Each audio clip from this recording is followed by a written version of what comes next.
Halo semuanya, balik lagi bersama Aurora Visi. Dalam video ini saya ingin membahas sebuah topik dari sesuatu yang saya temukan. Beberapa waktu yang lalu saya membaca sebuah berita di kompas.com terkait Panglima TNI menyebut kelompok separatis menggunakan media sosial sebagai alat propaganda.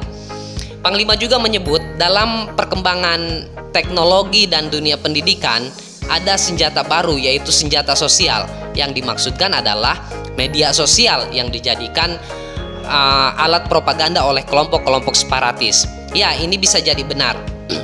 Akan tetapi saya ingin mengajak kepada teman-teman agar bijaksana dalam memahami sebuah argumentasi, termasuk ketika kita mendengar argumentasi bahwa media sosial adalah alat propaganda atau dijadikan alat propaganda oleh kelompok separatis, bukan berarti media sosial adalah sesuatu yang menakutkan. Nah, disinilah konotasi tersebut harus kita geser agar tidak sepenuhnya mendapatkan konotasi yang negatif terhadap suatu argumen. Maka dari itu saya ingin memulai dari kata propaganda sendiri. Bagaimana propaganda bekerja sebetulnya? Propaganda sebetulnya adalah hal-hal yang lazim-lazim saja, karena propaganda sendiri adalah teknik komunikasi, teknik menyampaikan sebuah argumentasi atau gagasan agar dapat diterima secara sukarela oleh massa atau oleh publik.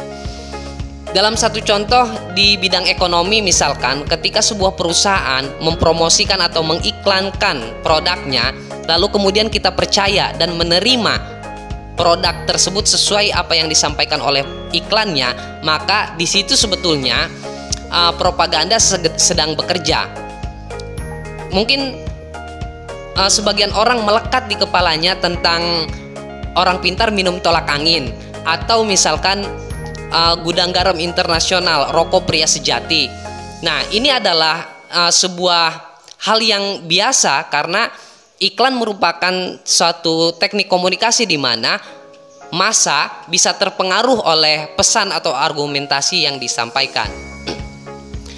Dalam bidang agama misalkan, sejarah dalam dunia olahraga misalkan, mungkin teman-teman masih ingat dengan Benito Mussolini.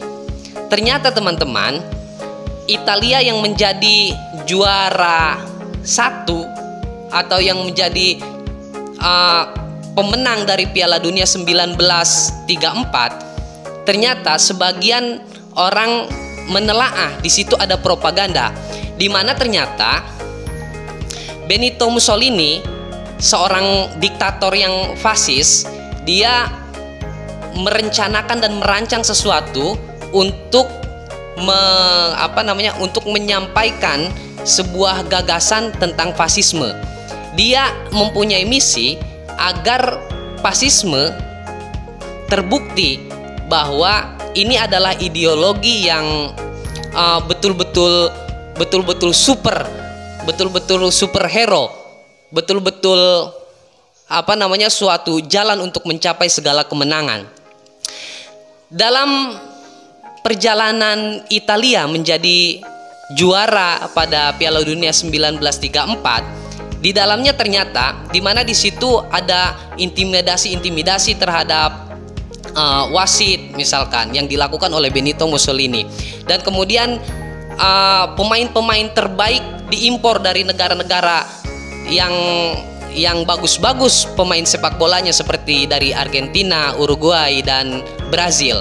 Nah, tanpa kita sadari bahwa ini adalah sebuah teknik komunikasi ketika Italia menjadi pemenang dan dibubuhi oleh Benito Mussolini sambil mengkampanyekan ideologi fasisnya, sehingga orang percaya. Dan di situ menjadi kesempatan emas bagi Mussolini membuat orang percaya bahwa ternyata fasisme adalah satu jalan di mana menciptakan sebuah kekuatan. Teman-teman, video ini dimaksudkan untuk bijaksana dan kita bisa mengkonsumsi argumentasi agar tidak dimakan mentah-mentah, sehingga ketika kita mendapatkan atau membaca dari media misalkan terkait suatu hal, maka kita harus telaah dulu. Teman-teman, itulah beberapa hal terkait propaganda. Oleh karena itu, kita juga tidak perlu terprovokasi ketika ada sebuah argumentasi yang menyatakan bahwa ini adalah hal yang jahat. Maka saran saya adalah kita harus menganalisa, kita harus menjadi skeptis pada saat itu ketika melihat informasi atau membaca sebuah informasi yang menurut kita ini sesuatu hal yang menakutkan. Skeptis artinya kita tidak mudah percaya, tapi dengan catatan kita juga harus kritis, harus mempertanyakan apakah betul sebuah pernyataan ini kebenarannya, sumbernya, dan hal-hal yang menunjang bahwa ini adalah fakta. Kemudian selain skeptis dan kritis, kita juga harus analisis dan artinya menganalisa kebenaran dari argumentasi apapun yang kita terima, apalagi sebuah argumentasi yang negatif. Karena terkadang sesuatu yang dikonotasikan negatif, kita begitu saja langsung percaya. Alangkah baiknya teman-teman semua melakukan analisa-analisa kecil dan mengkritisi argumentasi tersebut supaya kita mendapatkan argumen yang benar. Terkait pernyataan Sang Panglima bahwa media sosial adalah senjata baru atau senjata sosial yang dijadikan propaganda oleh kelompok separatis, itu juga bisa benar, karena pada dasarnya ini tergantung bagaimana kita melakukan dan menggunakannya. Tapi yang harus digarisbawahi adalah, sekali lagi saya ingin menyampaikan terkait propaganda yang disampaikan oleh Sang Panglima, bahwa kita harus tahu bersama bahwa propaganda itu ya dilakukan setiap hari dan setiap saat kita menemukannya. Barangkali itu singkat dari kami. I see you, bye-bye.